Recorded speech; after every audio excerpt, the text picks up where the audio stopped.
సభ్యులకి నా గౌరవపూర్వక వందనాలు. ఈ రోజు మన రాష్ట్ర చరిత్రలోనే అపూర్వమైన రోజు. పౌరుషానికి, సాహసానికి, విద్యకి, విజ్ఞానానికి పేరొందిన ఆంధ్రదేశంలో ఎంతో మంది మేధావుల ఆలోచనలకి, ప్రజల ఆశయాలకి అనుగుణంగా మన పీపుల్స్ డెమోక్రటిక్ పార్టీ ఏర్పడింది. ఈ రోజున మన పార్టీ యొక్క 5వ వార్షికోత్సవాన్ని జరుపుకుంటున్నామంటే మనందరం నిజంగా ఎంతో గర్వించదగ్గ విషయం.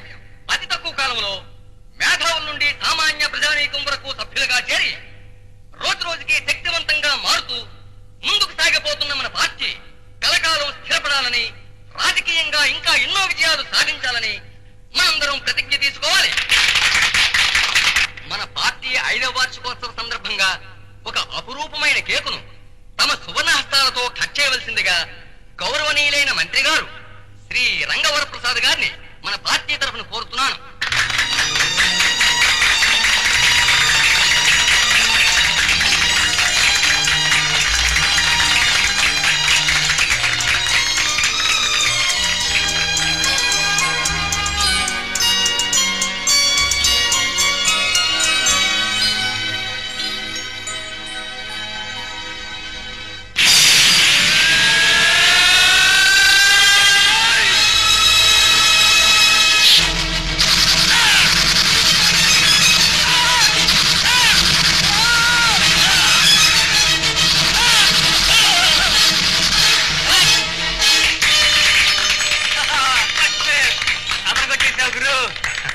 Congratulations, Mr. Ravi.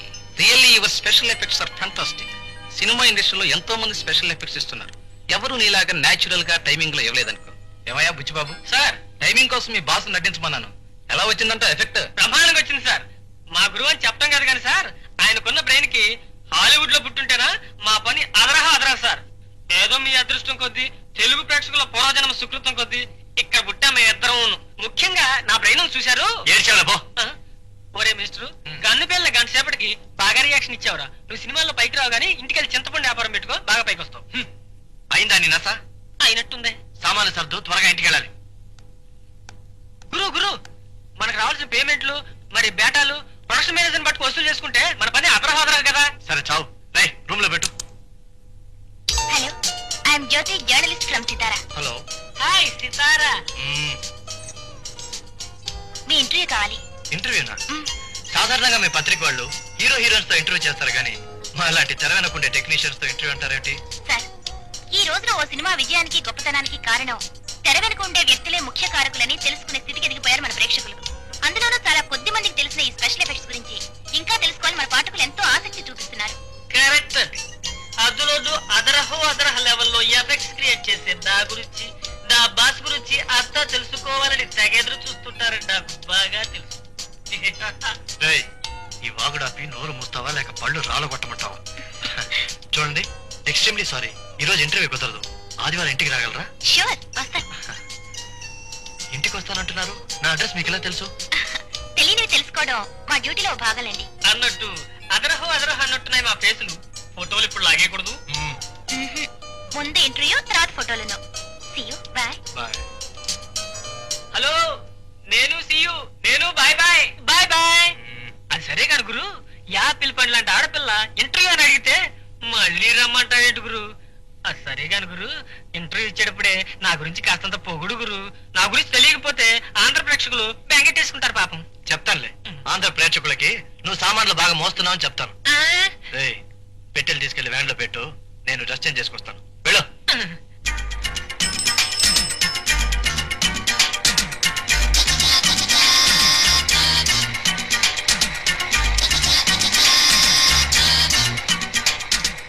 గురు, మన శోభలా ఉంది. శోభా? అవును. అరే పాప, ఎంతసేపు నుంచి వెయిట్ చేస్తుందో. శోభా, శోభా, ఇలా రా. నువ్వు వెళ్ళి వెనక్కి కూర్చో. ఓకే గురు.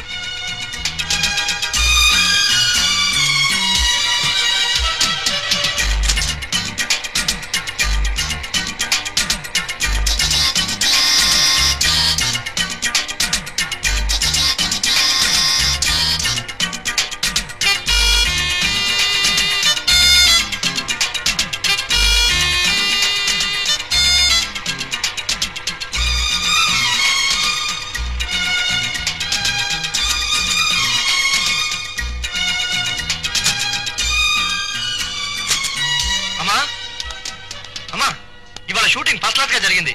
నేను చాలా టైర్డ్ అయిపోయాను. ఆకలేస్తుందమ్మా, టిఫిన్ కావాలి. ఇప్పుడే కదంట్రా వచ్చింది, 2 నిమిషాలు ఆగు. అవును, చెల్లా ఎక్కడ కనిపించింది? వాళ్ళ కాలేజ్ దగ్గర బస్ స్టాండ్ లో. అవును, డాక్టర్ నిన్ను కళ్ళజోడు వేసుకోమన్నారు కదమ్మా, వేసుకోమ్మా.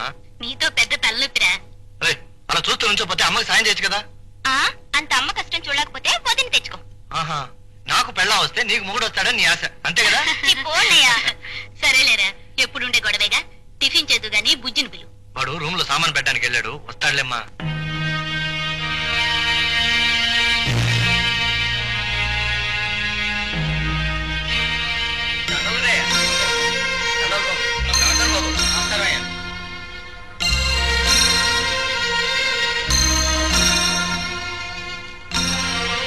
నమస్కారం. నమస్కారం.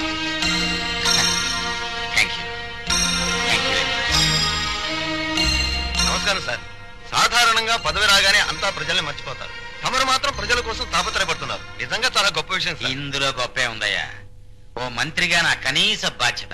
అన్నట్టు బెనర్జీ సార్, పత్తి రైతుల ఆత్మహత్యల గురించి మనకు పిటిషన్ వచ్చింది. ఈ విషయం చీఫ్ మినిస్టర్ గారితో మాట్లాడాను. ఆయన ప్రతి కుటుంబానికి 50,000 రూపాయల చొప్పున సాయం చేస్తామన్నారు.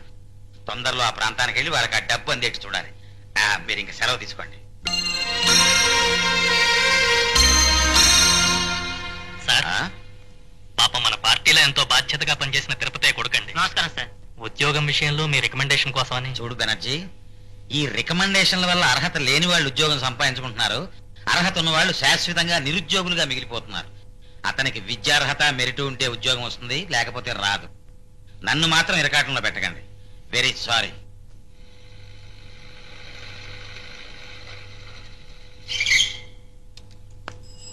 Sir sir sir sir sir ఏంట్రా? ఇప్పుడు మీరు లోపలికి వెళ్ళి మినిస్టర్ గారితో మాట్లాడి బయటకు వచ్చేసరికి చాలా టైం పడుతుంది కదా సార్. పడుతుందిరా. ఈ లోపల 2 నిమిషాల్లో ట్యాంక్ బండి దగ్గరికి వెళ్ళి హెయిర్ కటింగ్ చేయించుకొచ్చేస్తాం sir. Tank bund? Yes sir. Hair cutting? అవును సార్. ఎరా, మనం మున్సబ్ గారింటికి వచ్చామనుకుంటున్నావా, మినిస్టర్ గారింటికి వచ్చామనుకుంటున్నావా? అయినా మన కమిషనర్ గారింటికి వెళ్ళినప్పుడు కూడా హెయిర్ కటింగ్ అని చెప్పి అక్కడికి వెళ్ళావు కదా. అది నేను కాదు సార్, జోసఫ్ గడ్ అయి ఉంటాడు. ఏ పదం ఎప్పుడు అబద్ధాలు చెప్పడు సార్. అబద్ధాలే చెప్పవు. రేయ్, సిగరెట్లు కాల్చి షికార్లు చేయడానికి వెళ్తున్నావని నాకు తెలుసురా. నాకు అసలు సిగరెట్లు అలవాట్లేదు సార్. అలవాటే లేదా? లేదు సార్. మరి మనం పోలీస్ స్టేషన్ ఎదురుకుండా కిల్లికుట్లో 100 రూపాయలు బాకీ పడ్డామని చెప్పి వాడు నాకు రిపోర్ట్ ఇచ్చాడే, మరి దాని సంగతి ఏమిటి? 100 రూపాయలు బాకీ పడ్డానని రిపోర్ట్ ఇచ్చారు సార్. అవును. అబద్ధం సార్. ఏదిరా అబద్ధం? వాడికి 80 రూపాయలు తీర్చేసాను సార్. 20 రూపాయలు బాకీ. చూసావా, నువ్వు చెప్పేవన్నీ అబద్ధాలే. పొరపాటు అయిపోయింది సార్. ఈసారి అబద్ధం చెప్పావంటే డిస్మిస్ చేయించేస్తాను. Be careful. ఇక్కడే ఉండు. సెలవు తీసుకుంటానండి. మంచిది. Good morning sir. రావయ్యా ఇన్స్పెక్టర్, రారా. నీకోసం ఎదురు చూస్తున్నాను, రా. ఏమిటి, సిటీలో వీడియో షాపుల మీద రైడ్ చేసి దొంగ క్యాసెట్లన్నీ పట్టేసావటగా? అవును సార్, మీ ఆర్డర్స్ ప్రకారం రైడింగ్ చేశాం సార్. దాంట్లో అందరూ పెద్ద మనుషులు ఇన్వాల్వ్ అయినారు. అయినా ఏమి ఆలోచించుకుని అరెస్ట్ చేసేసాం సార్. పెద్దవాళ్ళైనా చిన్నవాళ్ళైనా చట్టం దృష్టిలో అంతా సమానమే. నువ్వు చాలా డేరింగ్ గా డ్యూటీ చేస్తున్నట్టు నాకు వార్తలు అందాయి. కంగ్రాచులేషన్స్. Thank you sir. నా డ్యూటీ సక్రమంగా చేయాలంటే మీలాంటి పెద్దల సహకారం ఉండాలి సార్. ఉంటుందయ్యా, తప్పకుండా ఉంటుంది. అలాగే మీ సహకారంతో పాటు ప్రోత్సాహం కూడా చూపించి త్వరలోనే నాకు ప్రమోషన్ ఇప్పిస్తే. ప్రమోషన్ గురించి నువ్వేం వర్రీ కావద్దు. నీ సమర్థతని పై వాళ్ళు తప్పకుండా గుర్తిస్తారు. నేను కూడా గట్టిగా చెప్తాను వాళ్ళకి. Thank you sir. Good luck.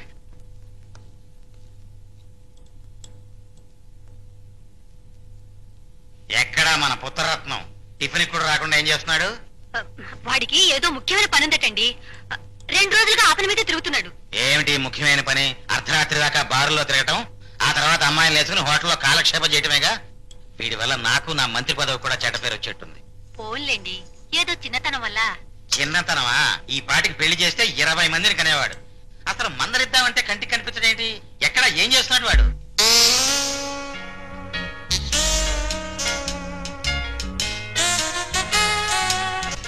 Hello, put me 222-121. తెయ్యం తత్తా తెయ్యం తాహ, తెయ్యం తత్తా తెయ్యం తాహ, తెయ్యం తత్తా తెయ్యం తాహ, తెయ్యం తత్తా తెయ్యం తాహ.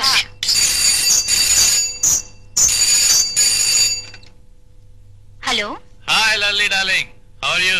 నా సంగతి అలా ఉంచండి సార్. మీరేమయ్యారు? 3 రోజులుగా కనిపించడం లేదు. నీ కళ్ళలోకి తప్ప కళ్ళ ముందుకు రాలేదని కోపం వచ్చిందా? రాదా మరి? ప్రతిరోజు కలుస్తానని ప్రామిస్ చేసి ఇలా మాయమవుతుంటే చూడు డార్లింగ్, నేను మంత్రి గారి కొడుకుని. మా నాన్నగారికి సంబంధించిన పార్టీ మీటింగ్లు, క్యాన్వాసింగ్లు అన్నీ నేనే చూసుకోవాలి.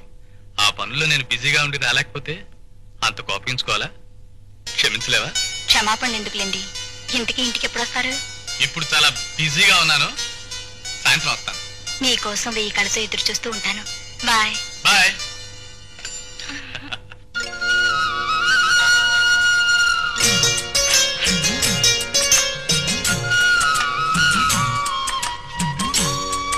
Rambabu, tiffin ready. 1 minute. ఈ గ్యాసెస్ అన్ని షాపుకు పంపించాలి. రేయ్ కర్రా, ఈ గ్యాసెస్ అన్ని షాపుకి తీసుకెళ్లి సెపరేట్ గా ఉంచు. నేను 10 గంటలకు వస్తాను.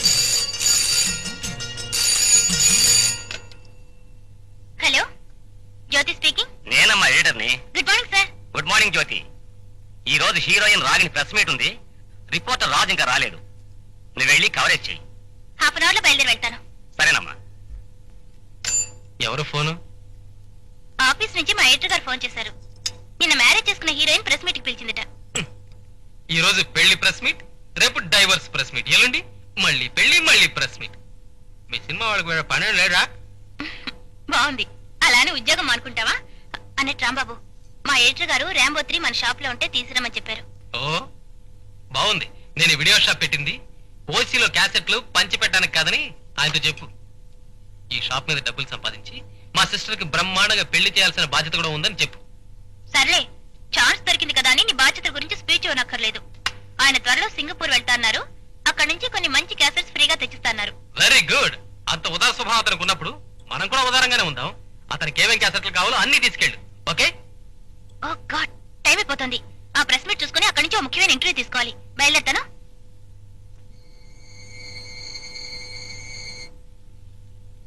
ఏమండి, మన పెళ్లి విషయం మీ నాన్నగారితో మాట్లాడతానన్నారు.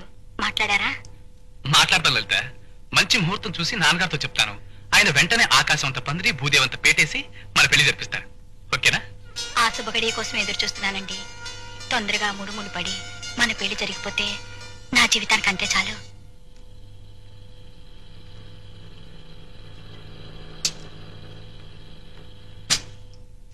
హలో జ్యోతి గారు. హలో, ఏమిటి ఈ మధ్య కనిపించడం లేదు? ఎక్కడండి, క్షణం కూడా తీరుకుంటలేదు. షూటింగ్లు అండి. రాత్రి పగలు ఒకటే షూటింగ్లు అనుకోండి. రాఘవేంద్రరావు గారి షూటింగ్, రామానాయుడు గారి షూటింగ్, కోదండరామరెడ్డి గారి షూటింగ్, బి గోపాల్ గారి షూటింగ్, ఒకటే బిజీ అనుకోండి. అంత బిజీయా మీరు? బిజీ అంటానండి, అక్కడ చేసేదంతా నేనేనండి. వాడికి ఏం రాదండి, చేద్దామన్నా చేయలేడు. ఇప్పుడు నీ గురించి చెప్తున్నా, రా రవి. ఆపోయ్, నువ్వు నీ వెదవాగుడు. గుడ్ మార్నింగ్ రవి గారు. Good morning. ఏమిటి ఇలా సడన్ గా దయచేశారు? మొన్న నేను జరిపిన ఇంటర్వ్యూ పబ్లిష్ అయింది. అది చూపిద్దామనే వచ్చాను. నలుగురు ఆట పట్టించే విధంగా ఏం రాలేదుగా. గాసిప్స్ ఏమైనా వస్తాయోనని భయపడ్డానికి. మీరేమీ ఆర్టిస్ట్ కాదుగా. ఇప్పుడు రాకపోయినా ఇక ముందు గ్యాసిప్ న్యూస్ రావడానికి అవకాశం ఉందేమో అని అనిపిస్తుంది మీ ఇద్దరిని చూస్తుంటే. నీ పళ్ళు రాలగొట్టాలనిపిస్తుంది నేను చూస్తుంటే.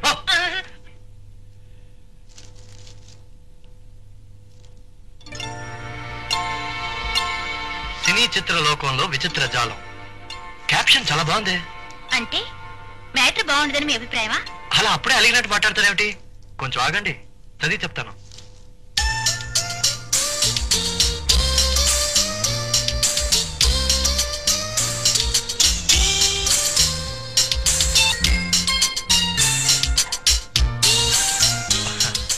నా గురించి కాస్త ఎక్కువ రాశారే. నాకు మాత్రం చాలా తక్కువగా రాశారనిపిస్తోంది. అలాంటప్పుడు మిగతా 4 పేజీలు నా గురించి రాసేట్టుగా. ఒరే బుజ్జి, కొట్టానంటే మొహం బజ్జి అయిపోతుంది. నా గురించి అంత కష్టపడి రాసినందుకు చాలా థ్యాంక్స్. అంత కష్టపడి రాస్తే ఒట్టి థ్యాంక్సేనా? మరి పార్టీ ఇమ్మంటారా? మళ్ళీ కలిసినప్పుడు ఇద్దరు గాని. ఇప్పుడు నాకు అర్జెంట్ పని ఉంది, వస్తాను. రైట్. గురువా, పార్టీ ఇమ్మంటారని అడగటం ఏంటి? పటకమని పట్టుకుని వ్యాన్లో పడేసి ఏ పెద్ద హోటల్కో పట్టుకుపోయి డమ్ముకుంటామా. ఎరా, నీ ఒళ్ళు చిమచిమలాడుతుందా? మరీ పిచ్చివాడు ఎక్కువైపోయింది. 4 నెలల క్రితం మర్డర్ చేసి తప్పించుకున్న హంతకుల్ని 2 రోజుల క్రితం పోలీసులు అరెస్ట్ చేశారు. 3 నెలల క్రితం గుంటూరు పోలీస్ స్టేషన్ పక్కన మానభంగం చేసిన 3 వ్యక్తుల్ని నిన్న పోలీసులు పట్టుకున్నారు. 6 నెలల క్రితం బంజారా హిల్స్ ప్రాంతంలో ఒక ఇంటిపై దాడి చేసి 2 లక్షల విలువ చేసే వస్తువులను దోచుకున్న బందిపోటు ముఠాని ఇన్స్పెక్టర్ చక్రవర్తి గారు పట్టుకున్నారు. కానీ ఏమీ దొరకలేదు.